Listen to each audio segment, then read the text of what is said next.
Hello guys, I'm Megan. Do your husbands have one of their annoying girl best friends? People who have answered yes to that question may actually relate to my story to some extent. While I can't say if my husband Greg was in love with his best friend Cindy, I can say that she had a special place in his heart. I'm not one of those overly jealous kinds of people, but I do get mad when people stomp my boundaries. Cindy was one boundary stomping girl, and sadly my husband didn't know any better. Greg and Cindy were always close, and he used to hype her up a lot when he was with me. I thought that maybe she was truly a great girl, and I was really looking forward to meeting her. As I said, guys, I'm not a jealous person, but when I met Cindy at a party and she told me something weird, I was immediately on the alert. She said, "Don't think your relationship is going to last, Megan." Why do you say that, Cindy? I need to make something very clear to you, Megan. Greg is first mine, and then anyone else's. He will always put me first. I don't think you'll be able to handle that. If Greg respects my boundaries, and so do you, I don't see how it can be a problem. You do seem to be very sure of yourself, Megan. Let's see what you can do. One thing is for sure, Greg will always be mine. You can't do anything to take him away from me.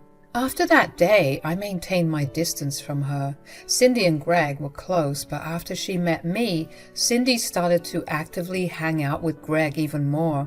She was also an attention seeker and often called Greg for stupid things, especially when he was spending time with me.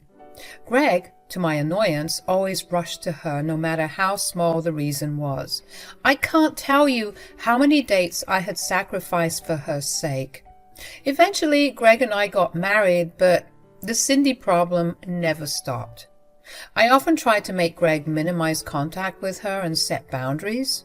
I said, "You need to stop rushing to Cindy whenever she calls you Greg.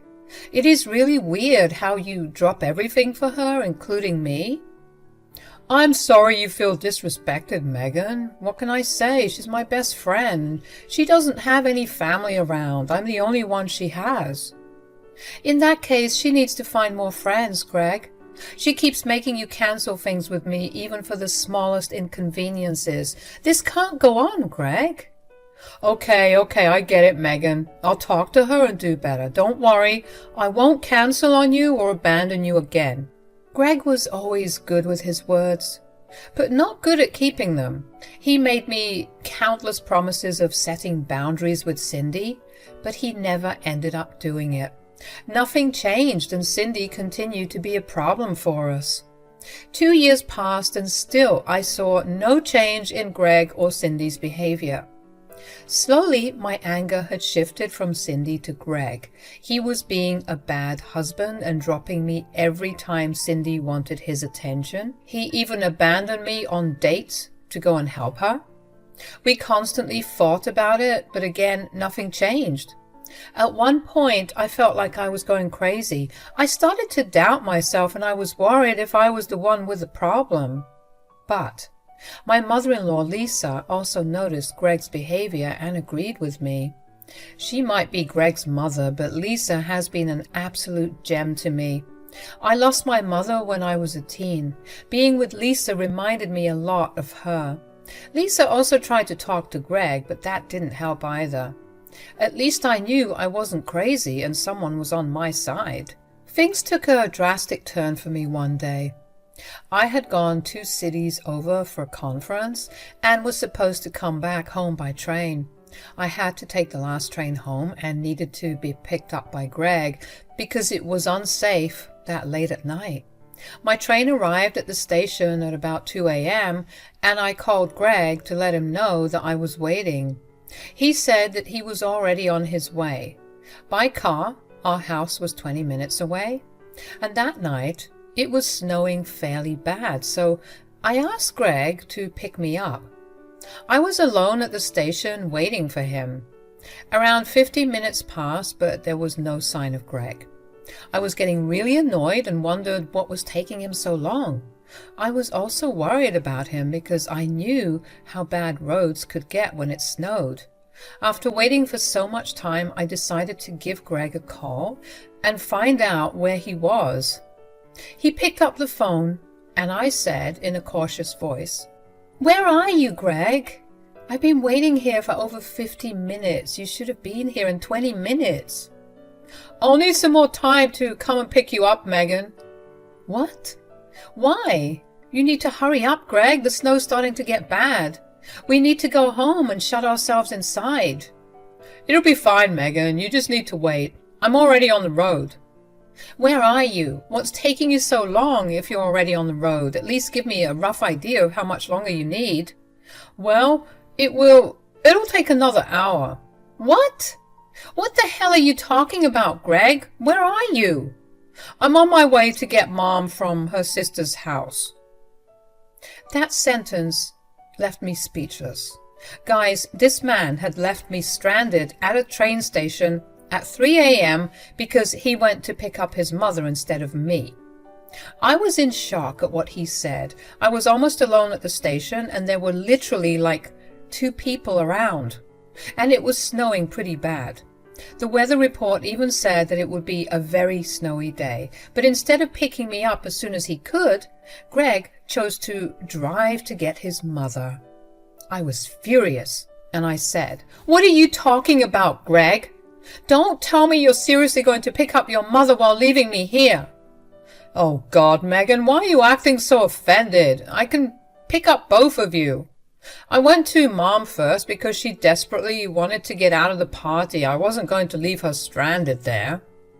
"No, you aren't going to leave her stranded. She's literally in a house, and I am in a freaking train station. What is wrong with you, Greg?" "Will you please relax? I told you I would come and get you.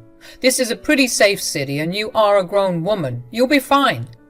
"And your mother is a grown woman too, Greg. You didn't need to rescue her from her own sister's house, which is like 2 freaking hours away." "Look, I'm not going to abandon my mother just because you are scared of a little snow. Just come call an Uber if you don't want to wait. I'm hanging up now. I can't concentrate on the road with you yelling in my ear." Greg said that and hung up on me. I tried to call him back, but he wasn't picking up. I couldn't believe what had just happened to me. Greg had not only hung up on me, but also abandoned me at a train station. Did I mention that it was 3 a.m. at night and snowing? Well, it was, and I couldn't find a single cab in sight or on my phone. It was a nightmare for me. After a while, I got so frustrated that I started to cry. I felt abandoned and betrayed by my husband. I couldn't believe that he would do this to me. Time passed, and still there was no sign of my husband anywhere. I guess I was stupidly thinking that he was making a joke and would soon come to get me. But when it was already 3:20 a.m., I decided to give up and take matters into my own hands. My gut told me that there was something fishy going on, so I decided to call the one person who supposedly started this mess. I called my mother-in-law, Lisa. Lisa listened to my frantic call and sounded super surprised at what I said. She then revealed something shocking to me. She said, "What are you talking about, Megan? I'm not at my sister's house. I'm home at my house." "What? You're not at your sister's house? But that's where Greg told me you are. He said he was on his way there to come and get you." "No, Megan. Why would I drive over an hour to my sister's place when I know I might get snowed in? I wasn't going to take that risk." "Then why did Greg tell me that he was going to get you?" "It is clear that Greg has lied to you. He is definitely somewhere else." "Oh God, I can't believe this." "I don't know what to say, Lisa. I'm stranded at the station and the snow is getting bad. What should I do?" "Don't worry, dear. I'm coming to get you. I've got snow tires on my car, so it won't be a problem." Lisa hung up on me and came to me as soon as possible. She drove to the station and stayed there because I was a crying mess. She even brought me a coat because I said I was too cold. When I was crying, she comforted me as best she could and took me to a nearby cafe that was open. She sat with me while I cried over a glass of coffee. She said, "I'm so sorry for what my son did, Megan. I wish I had raised him right." No, it's not your fault, Lisa. It's Greg who should take all the blame. God, I just hate the two of them. I can understand what you feel, Megan. I still can't believe that he lied to you like this. You were almost freezing, Megan. Thank you so much for coming, Lisa. I don't know what I would have done. It's impossible to walk home in this weather. I wonder what was so urgent that Greg dropped you and lied to you like that. This is really suspicious. You know what? I can see his location since we share each other's phone locations. If he hasn't turned it off, I can find out where he is. I took out my phone and tried to see if I could see Greg's location. It was a long shot because Greg could have easily turned it off, but to my surprise, I was actually able to see where he was. And what I found out absolutely crushed me. He was at Cindy's place. Yes, my husband had abandoned me for freaking Cindy. I showed Lisa my findings and she was pissed as well. After another round of crying over her shoulder, I said, "This is it, Lisa. This is the last straw. He chose freaking Cindy over me again." Oh God, what the hell was he thinking? I told you, Megan, there is something fishy going on between Greg and Cindy. Did you see those signs as well? I always knew he was bad news, Lisa. I tried so hard to make Greg understand my feelings and set boundaries, but he never listened to me. My son is nothing but a stupid idiot. He doesn't know how badly he has messed up. He shouldn't be treating you this way at all. You are way better than Cindy. He always does this, Lisa. I'm tired of his behavior. Every time he makes promises that he won't do this, still he ends up choosing Cindy over me. I can't take this anymore, Lisa. I can understand that, Megan. What he did today absolutely crossed all limits. It was very unsafe for you to stay at the train station so late, and that too in this horrible weather. I've forgiven him for a lot of things, Lisa, but I don't think I can forgive him for this. I'm done with him. What are you planning to do, Megan? I promise I will help. He really needs to be taught a lesson. I told Lisa what I wanted to do, and she agreed with me wholeheartedly. She was a bit sad for a reason, but I assured her that our relationship won't change. She was like a mother to me, and nothing would change that. That made her a little happy, and she even gave me a hug.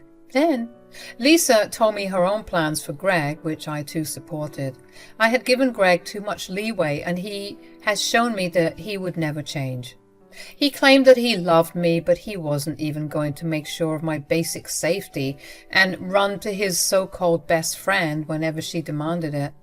He made his own choices, and I made mine. I stayed behind with Lisa and had a nice meal at the cafe. Thank God there was at least one cafe that chose to remain open even when it was dark and snowy. I was super hungry and needed a meal. Lisa also stayed back with me because she knew there was a confrontation waiting to happen. Meanwhile, 2 hours passed, and soon I got a frantic call from Greg. When I picked up, he panicked and said, "Where are you, Megan? Are you still at the station?" "Yes, I am still at the station, Greg."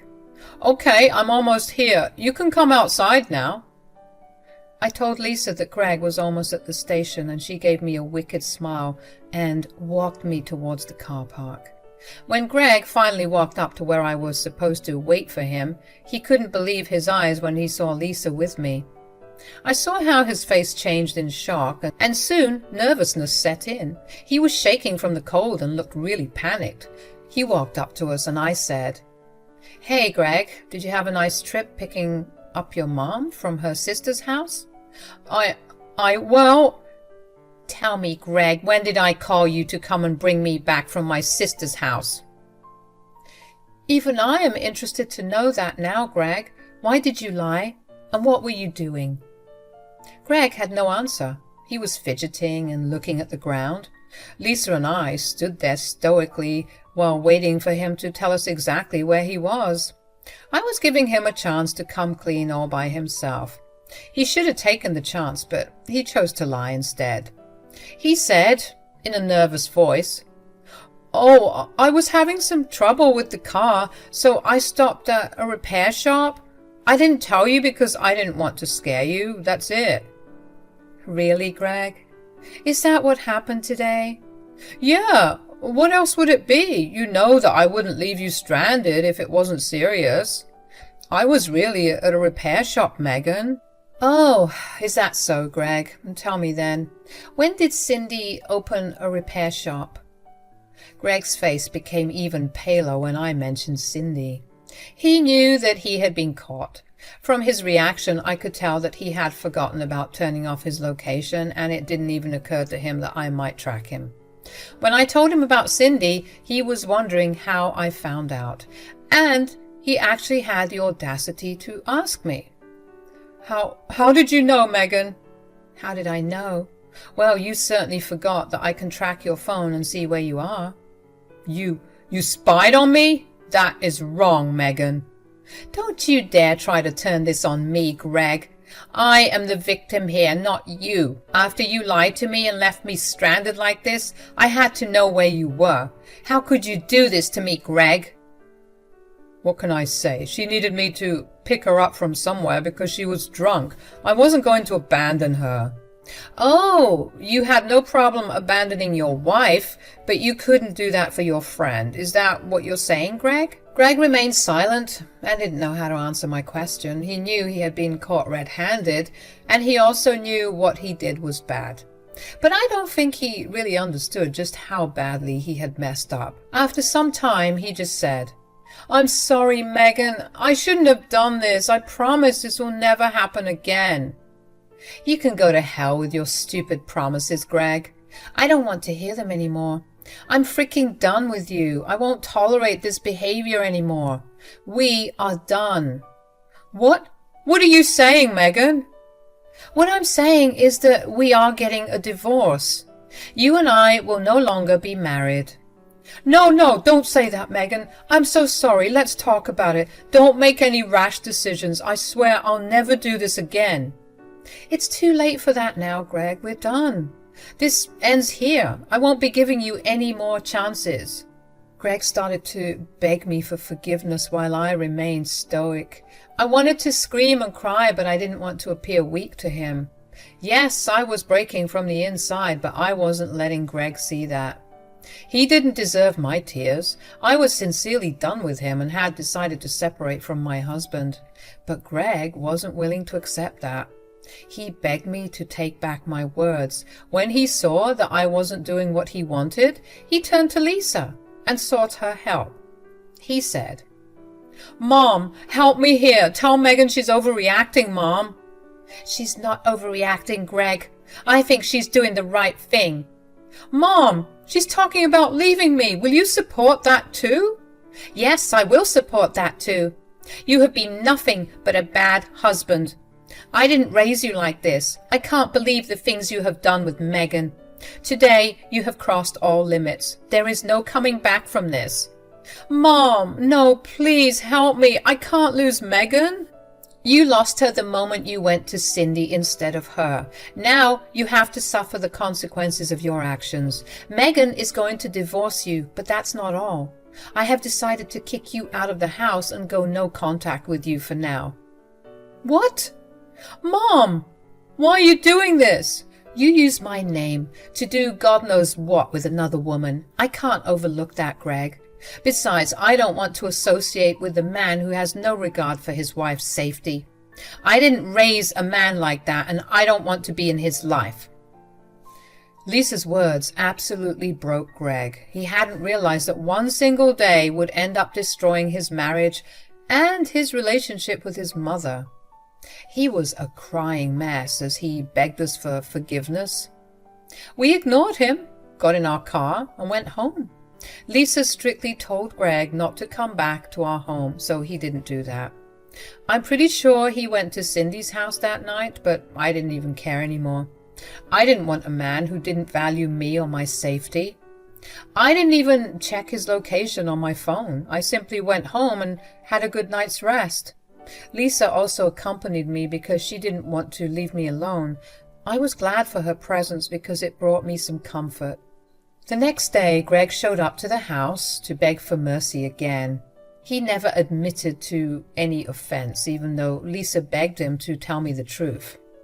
Greg maintained that Cindy was only his best friend and he didn't love her. He kept saying that he loved me and would do anything to bring me back. Too bad I wasn't falling for that crap again. I told him that we were done and he would get divorce papers soon.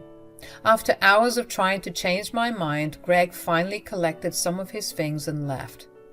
That day itself, I went ahead and talked to a lawyer to start preparing for a divorce. Lisa helped me out with that as well. Greg was served divorce papers just like I had said. He went mad for a short while and started to beg me all over again, but I stopped responding to his calls and texts. Instead, I told him that he should only contact me through a lawyer. He tried to show up at my work but got thrown out by security. He harassed me at my house for a few days until Lisa and I threatened to call the cops. In the end, he realized that no one was on his side. He had cut off Cindy from his life, but still, I didn't change my mind. Maybe he did love me because he didn't go running back to her after all. How did I know? Well, Cindy sent me some nasty texts about taking Greg away from her. That was satisfying to read and made both Lisa and I laugh. So, Greg and I are divorced now, and I haven't talked to him in a while. The last time I saw him was on the day we finalized the divorce.